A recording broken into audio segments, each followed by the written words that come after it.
அப்போஸ்தலர் நடபடிகள் 26வது அதிகாரம். அகிரிப்பா பவுலை நோக்கி, நீ உனக்காக பேச உனக்கு உத்தரவாகிறது என்றான். அப்பொழுது பவுல் கையை நீட்டி தனக்காக உத்தரவு சொல்ல தொடங்கினான். அகிரிப்பா ராஜாவே, யூதர்கள் என்மேல் சாட்டுகிற சகல காரியங்களை குறித்தும் நான் இன்றைக்கு உமக்கு முன்பாக உத்தரவு சொல்லப் போகிறபடியினாலே என்னை பாக்கியவான் என்று எண்ணுகிறேன். விசேஷமாய் நீர் யூதருடைய சகல முறைமைகளையும் தர்க்கங்களையும் அறிந்தவரானதால் அப்படி எண்ணுகிறேன். ஆகையால் நான் சொல்வதை பொறுமையோடு கேட்கும்படி உம்மை வேண்டிக் கொள்கிறேன். நான் என் சிறு வயது முதற்கொண்டு எருசலேமிலே என் ஜனத்தாருக்குள்ளே இருந்தபடியால் ஆதி முதல் நான் நடந்த நடக்கையை யூதர் எல்லாரும் அறிந்திருக்கிறார்கள். நம்முடைய மார்க்கத்தில் உள்ள சமய பேதங்களில் மிகவும் கண்டிப்பான சமயத்துக்கு இசைந்தபடி பரிசேயனாய் நடந்தேன் என்று சாட்சி சொல்ல அவர்களுக்கு மனதிருந்தால் சொல்லலாம். தேவன் நம்முடைய பிதாக்களுக்கு அருளி செய்த வாக்குத்தத்தம் நிறைவேற வேண்டும் என்கிற நம்பிக்கைக்காகவே நான் இப்பொழுது நியாய தீர்ப்பு அடைகிறவனாய் நிற்கிறேன். இரவும் பகலும் இடைவிடாமல் ஆராதனை செய்து வருகிற நம்முடைய 12 கோத்திரத்தாரும் அந்த வாக்குத்தத்தம் நிறைவேறும் என்று நம்பியிருக்கிறார்கள். அகிரிப்பா ராஜாவே, அந்த நம்பிக்கை நிமித்தமே யூதர்கள் என்மேல் குற்றச்சாட்டுகிறார்கள். தேவன் மரித்தோரை எழுப்புகிறது நம்பப்படாத காரியம் என்று நீங்கள் எண்ணுகிறது என்ன? முன்னே நானும் நசரேயனாக இயேசுவின் நாமத்திற்கு விரோதமாய் அநேக காரியங்களை நடப்பிக்க வேண்டும் என்று நினைத்திருந்தேன். அப்படியே நான் எருசலேமிலும் செய்தேன். நான் பிரதான ஆசாரியரிடத்தில் அதிகாரம் பெற்று பரிசுத்தவான்களில் அநேகரை சிறைச்சாலைகளில் அடைத்தேன். அவர்கள் கொலை செய்யப்படுகையில் நானும் சம்மதித்திருந்தேன்.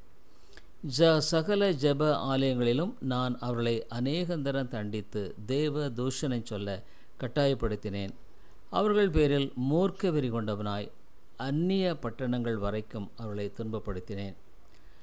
இப்படி செய்து வருகையில் நான் பிரதான ஆசாரியரிடத்தில் அதிகாரமும் உத்தரவும் பெற்று தமஸ்குவுக்கு போகும்போது மத்தியான வேளையில், ராஜாவே, நான் வழியிலே சூரியனுடைய பிரகாசத்திலும் அதிகமான ஒளி வானத்திலிருந்து என்னையும் என்னோடு கூட பிரயாணம் பண்ணியவர்களையும் சுற்றி பிரகாசிக்க கண்டேன்.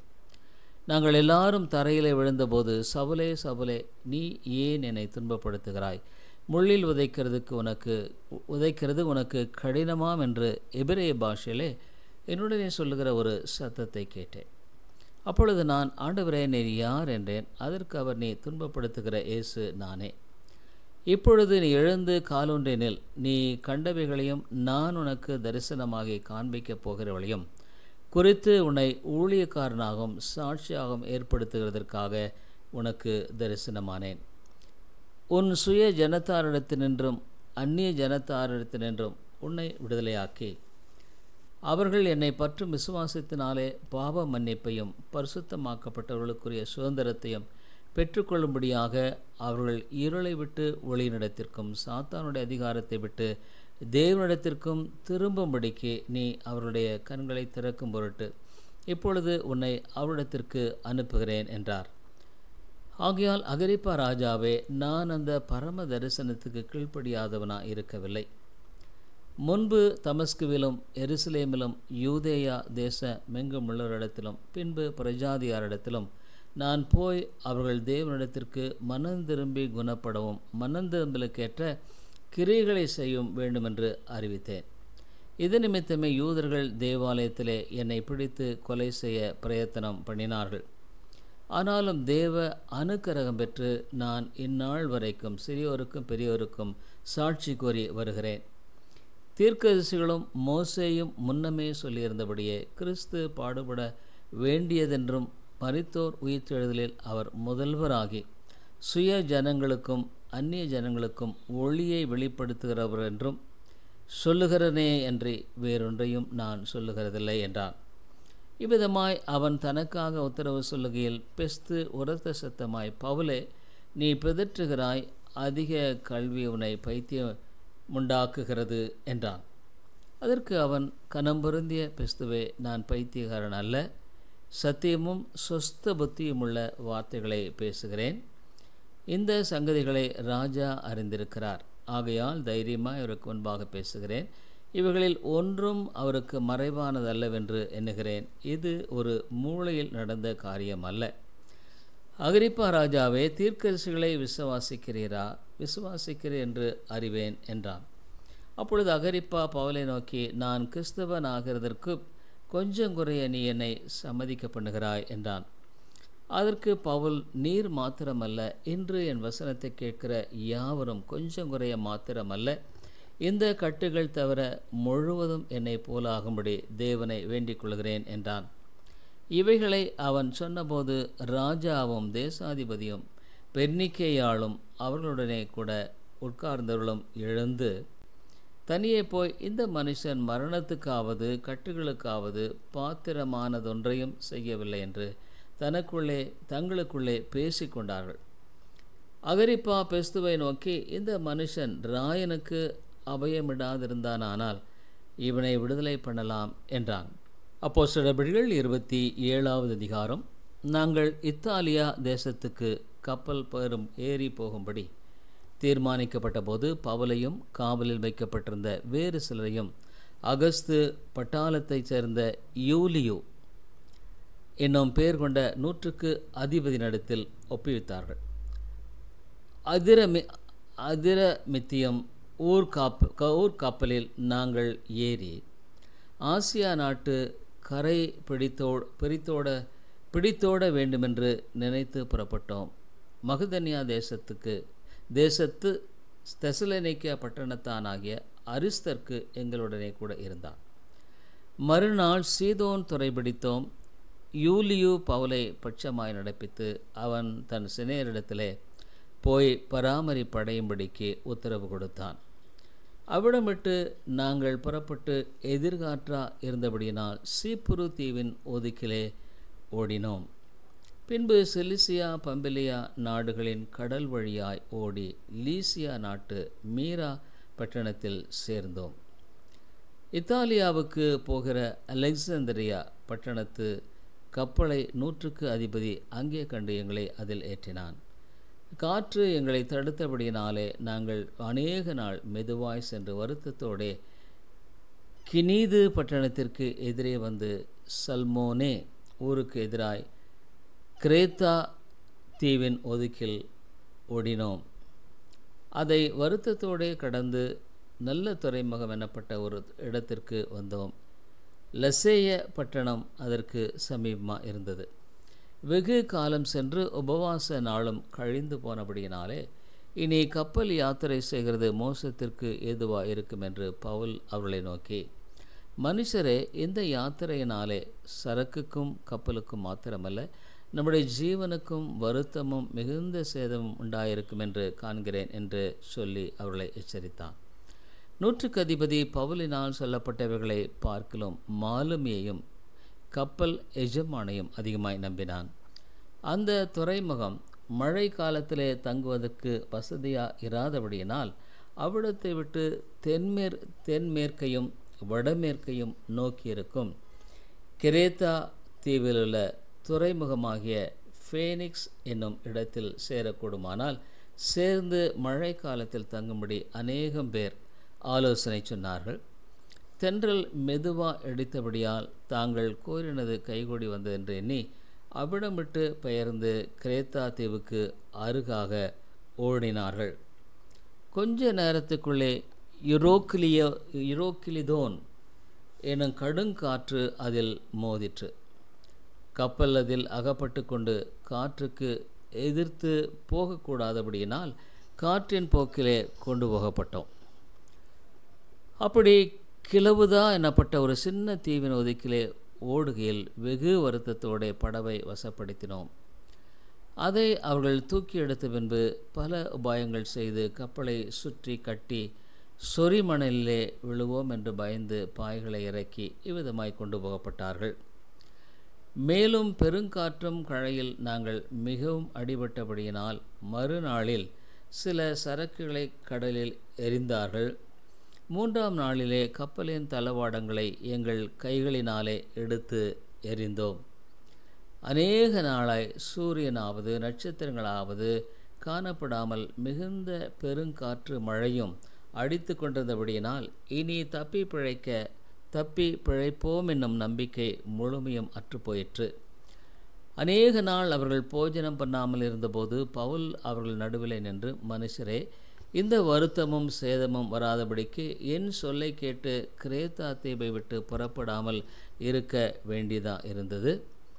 ஆகிலும் திடமனதா இருங்கள் என்று இப்பொழுது உங்களுக்கு நான் தைரியம் சொல்லுகிறேன். கப்பர் சேதமே இல்லாமல் உங்களில் ஒருவனுக்கும் பிராண சேதம் வராது. ஏனென்றால் என்னை ஆண்டவரும் நான் சேவிக்கிறவருமான தேவனுடைய தூதனானவன் இந்த ராத்திரியிலே என்னிடத்தில் வந்து நின்று, பவுலே, பயப்படாதே, நீ ராயனுக்கு முன்பாக நிற்க வேண்டும். இதோ உன்னுடனே கூட யாத்திரை பண்ணுகிற யாவரையும் தேவன் உனக்கு தயவு பண்ணினார் என்றான். ஆனபடியினால் மனுஷரே, திடமனதாயிருங்கள், எனக்கு சொல்லப்பட்ட பிரகாரமாகவே நடக்கும் என்று தேவனிடத்தில் நம்பிக்கையாயிருக்கிறேன்.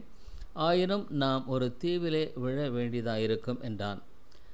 14ஆம் ராத்திரியானது போது நாங்கள் அதிரியா கடலிலே அலைபட்டு ஓடுகையில் நடு ஜாமத்திலே கப்பல் ஆட்களுக்கு ஒரு கரை கிட்டி வருகிறதாக தோன்றிற்று.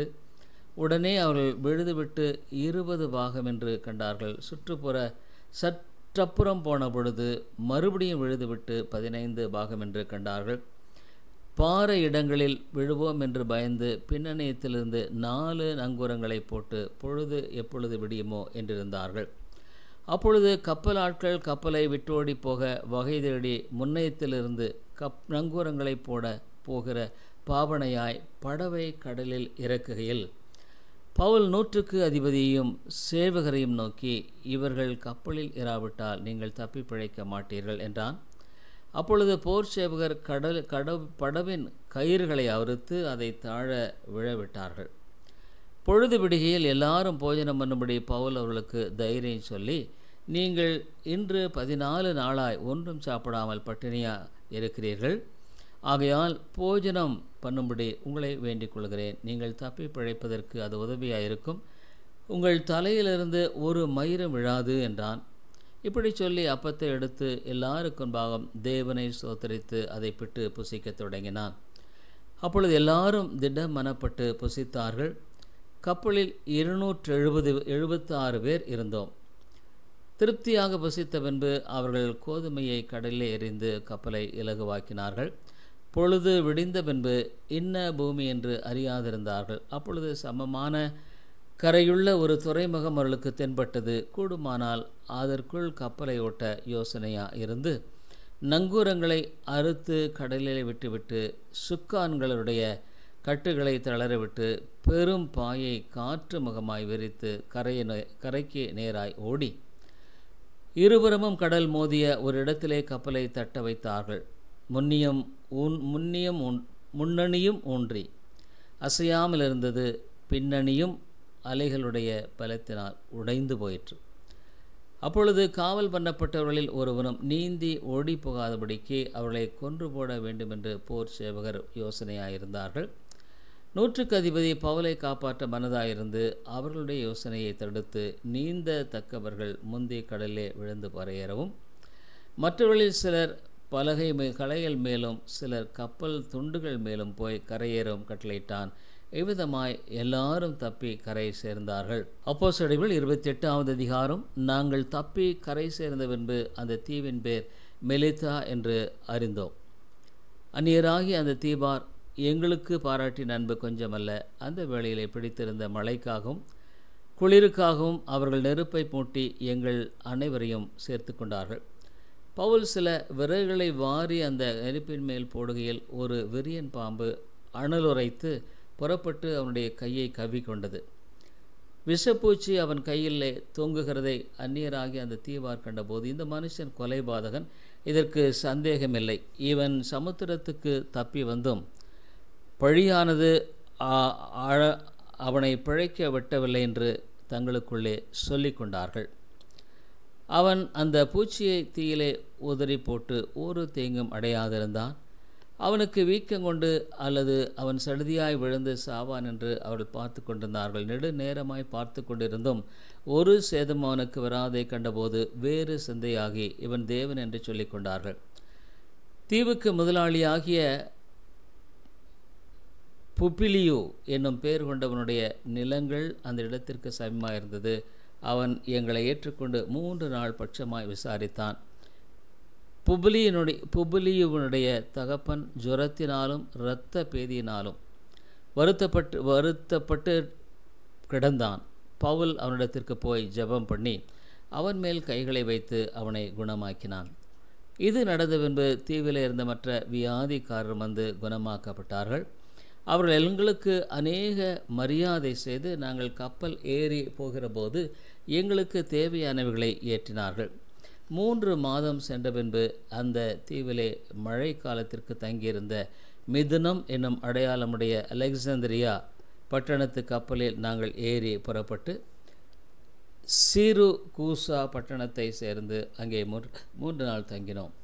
அவ்விடம் விட்டு சுற்றியோடி இரேகியோ துறைமுகத்துக்கு வந்து சேர்ந்தோம். மறுநாளில் தென்றற் காற்றெடுக்கையில் புறப்பட்டு 2ஆம் நாள் புத்தோயோலி பட்டணத்திற்கு வந்து அங்கே சவுரை கண்டோம். அவர்கள் எங்கள் 7 நாள் தங்களிடத்தில் இருக்கும்படி வேண்டிக் கொண்டார்கள். அந்தபடி நாங்கள் இருந்து பின்பு ரோமாபுரிக்கு போனோம். அவ்விடத்தில் உள்ள சகோதரர்கள் எங்கள் வருகிற செய்தியை கேள்விப்பட்டு சிலர் அப்பியுபுரம் வரைக்கும், சிலர் 3 சத்திரம் வரைக்கும் எங்களுக்கு எதிர்கொண்டு வந்தார்கள். அவர்களை பவுல் கண்டு தேவனை சோத்தரித்து தைரியமடைந்தார்கள். நாங்கள் ரோமாபுரியில் சேர்ந்த பொழுது 100க்கு அதிபதி தன் காவல் இருந்தவர்களை சேனாதிபதியினிடத்தில் ஒப்புக் கொடுத்தான். அப்பொழுது பவுல் தன்னை காத்திருக்கிற சேவகனுடனே தனித்து குடியிருக்கும்படி உத்தரவு பெற்றுக்கொண்டான். 3 நாளைக்கு பின்பு பவுல் யூதரில் பிரதானமானவர்களை வரவழைத்தான். அவர்கள் கூடி வந்திருந்த போது அவன் அவளை நோக்கி, சகோதரரே, நம்முடைய ஜனங்களுக்கும் நம்முடைய முன்னோர்களின் முறைமைகளுக்கும் விரோதமானது ஒன்றையும் நான் செய்யாமல் இருந்தும் கட்டப்பட்டவனாக எருசலேமிலிருந்து ரோமர் கைகளில் ஒப்புக் கொடுக்கப்பட்டேன். அவர்கள் என்னை நியாயம் விசாரித்த போது மரணத்துக்கு எதுவான குற்றம் ஒன்றும் என்னிடத்தில் காணாதபடியினால் என்னை விடுதலையாக்க மனதாயிருந்தார்கள். யூதர்கள் அதற்கு எதிர் பேசின போது நான் ராயனுக்கு அபயமிட வேண்டியதாயிருந்தது. ஆயினும் என்னை ஜனத்தார் மேல் யாதொரு குற்றம் சாட்ட வேண்டுமென்று நான் அப்படி செய்யவில்லை. இந்த காரியத்தை நிமித்தமே உங்களை காணவும் உங்களுடனே பேசவும் உங்களை அழைப்பித்தேன். இஸ்ரவேலுடைய நம்பிக்கைக்காகவே இந்த சங்கிலியால் கட்டப்பட்டிருக்கிறேன் என்றான். அதற்கு அவர்கள், உன்னை குறித்து யூதேயாவிலிருந்து எங்களுக்கு காகிதம் வரவுமில்லை, வந்த சவரில் ஒருவனும் உன் பேரில் ஒரு பொல்லாங்கை அறிவித்ததுமில்லை, அதை பற்றி பேசினதுமில்லை. எங்கும் இந்த பேதத்துக்கு விரோதமாய் பேசுகிறதாக நாங்கள் அறிந்திருக்கிறபடியால் இதை குறித்து உன்னுடைய அபிப்பிராயம் என்னவென்று கேட்டறிய விரும்புகிறோம் என்றார்கள். அதற்கு அவர்கள் ஒரு நாளை குறித்து அநேகம் பேர் அவன் தங்கியிருந்த வீட்டிற்கு அவனிடத்தில் வந்தார்கள்.